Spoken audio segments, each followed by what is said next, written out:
Hey, everybody.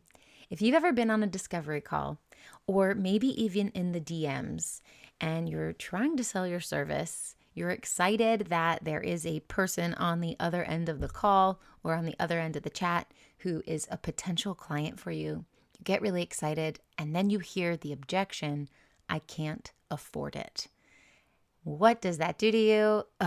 And how do you handle it? Well, that's what we're talking about in today's podcast episode, so stick around.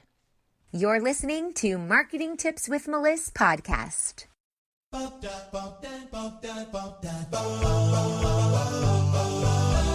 Welcome to Marketing Tips with Meliss podcast. And now your host, Meliss-Ep. Okay, today we are talking about the objection, I can't afford it. This sometimes is like the drop in your stomach. You're all excited during the whole phone call. Let's say you're on a discovery session, maybe it's an hour long. You get to the part where you get to talk about your offer, and then you hear, I can't afford it. And you suddenly feel like, okay, and then you're stuck and you don't know how to handle it. Well, just know that you're going to hear this objection a lot because it's one of the first objections that people often have. And the truth is that coaching is a premium relationship. So it might not be a good fit for everyone. So don't get discouraged if you hear no. It's okay.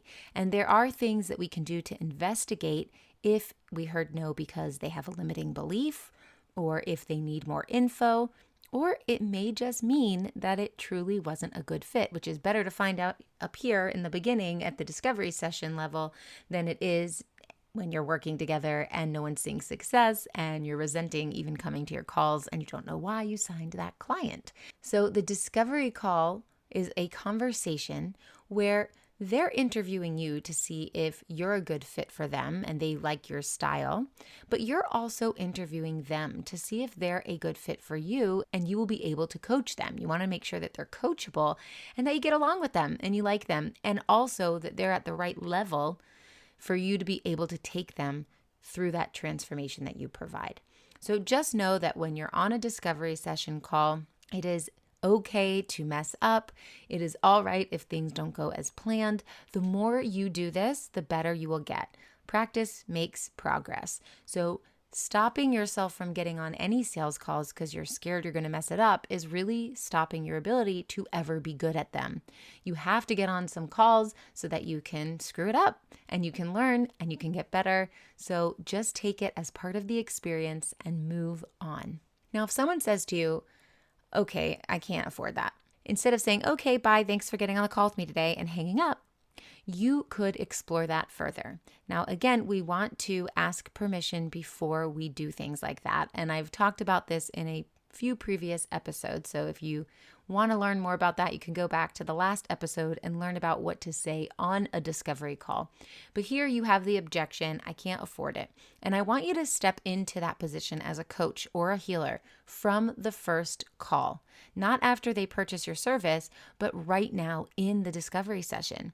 So you need to be able to show them that you can open them up to get to the root cause of their problem. So you'd start off by saying something like, are you open to talking through that more with me? Are you open to exploring what that really means? Something like that. And then they'll say no, and you go, all right, well, I don't think this is a great fit, and thank you for your time today. Or they'll more likely say, sure, okay. And then you can really figure out, what does that mean, I can't afford it? That is something that we say, but that's not very clear. Can you not afford it because you think it's a big investment and so it's scary, so that's like your defense mechanism? Or can you not afford it because you can't put food on the table for your children?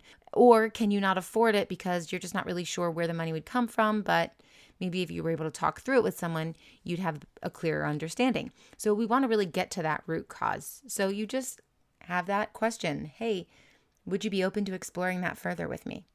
How do you feel about surprises? I love them. I have a big surprise coming your way, but I'm not spilling the beans until Black Friday. Want a hint? It's the best, biggest deal I've ever offered. Trust me, you don't want to miss this. That's why you should probably sign up for my VIP Black Friday waitlist at tinyurl.com/BFVIP 2021, which stands for Black Friday VIP 2021, so that you don't miss a thing. It's so exciting. I'll see you there. So let's say they say yes, and now we need to open that up. So tell me, what is it that you mean by you can't afford it? Do you mean that you can't pay your bills? Do you mean that by joining my coaching program, it's going to affect your ability to eat and have a home and a roof over your head? Because if that's the case, then we're not a good fit. My clients are people that can afford my service, and I don't want you to choose coaching over eating. So, and then you can give them some strategies. You can join my Facebook group to get more information. Maybe you have somebody else in your world, in your industry that you think would be a better fit for them. You can suggest that they go there, and you can even connect them. You can offer them to read a few personal development books that may help them, but they're not a good fit for you.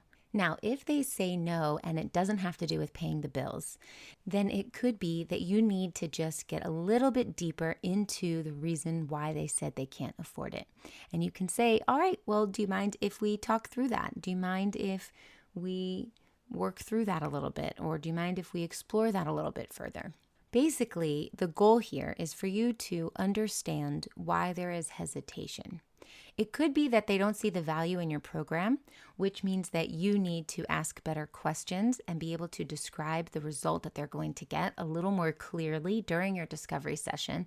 Again, something that you wouldn't know that you're doing unless you record your sales calls, you go back and you review them, and you actually have sales calls so you can use them as practice and see where you could improve. But they need to really understand what they're getting, why it's important, what the results would be if they were to show up and do everything, and what the value is of your signature program.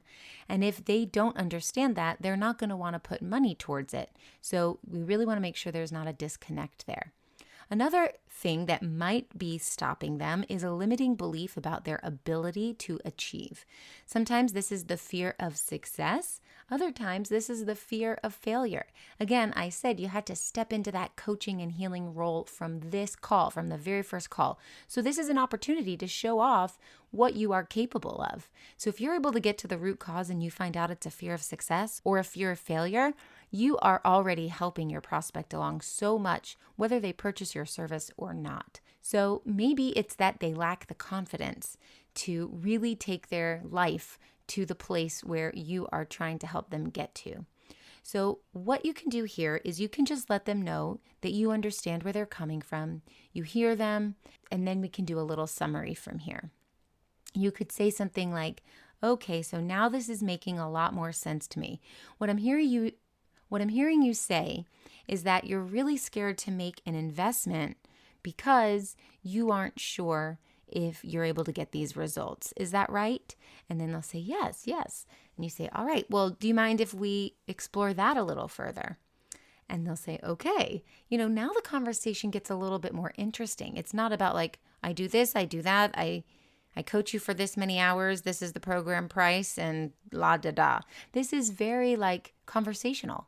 And you truly are trying to help someone by asking questions that give them a self-awareness and some opportunity for self-reflection.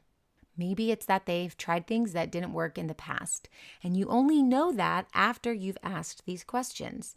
So find out as a follow-up, why didn't these things work? What did you try and why didn't they work? Now, another reason they may not want to invest with you could be you instead of them. So the first one was maybe they don't have that confidence in their own ability to reach the results. But this one is maybe they don't have confidence in your ability to help them reach the results. Now, a good way to overcome this, of course, is social proof.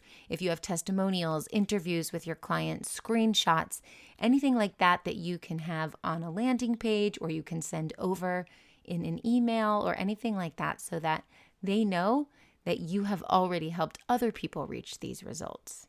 But what you could say, especially if you're starting out and you don't have any social proof, is you could just share your expertise on the subject because of a transformation that you yourself have gone through. Or you can even discuss your process. Would it be all right with you if I shared with you my process for getting these results? And then you can break down what you did and how you got the transformation. Because honestly, your target market is usually who you used to be. So you've already been there. You've already been through it. So you're really speaking to your past self when you're speaking to your prospects. So think about what you would have wanted to hear back then. You would have wanted to get on the phone with somebody who has said, I've been where you are. This is the process that I took to get me to where I am today. And I can help you go through that same exact process to have the same result. So you could break that down. If at any point during this conversation, you feel like, this probably isn't going to work out. I don't know that we're really a great fit for each other. Don't waste each other's time.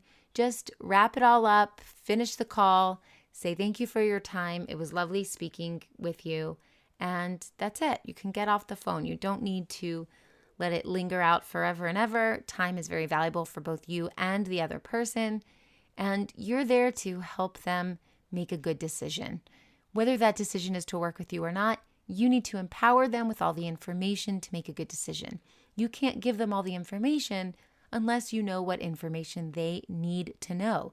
So when you hear an objection like this or any other objection, just know you need to go a little bit further so that you can find out what it is they really want to learn. So you get to the root cause of what is stopping them, and you break that down a little bit with some follow-up questions. I think the biggest thing here for you to remember is that a sales conversation or a discovery call is really just a conversation. It's really just two people sitting down to talk about the issues that are going on and seeing if we can help solve those. If you can't, that's fine. If you can, that's great. But you've got to be able to just relax a little bit. So think of this as just a conversation between two people, and we're trying to get to the bottom to find out all the answers to all the questions that lie ahead. All right, I hope this helps, and I'll talk to you soon. Thanks for listening to the Marketing Tips with Meliss podcast at www.marketingtipswithmeliss.com. Hey, coaches and healers, it's time to feel supported in your business. Head on over to our free community to get access to my best resources for free. I'm talking marketing tips, business strategy, feedback, and so much more. Join now at magneticmarketingmastermind.com. See you there.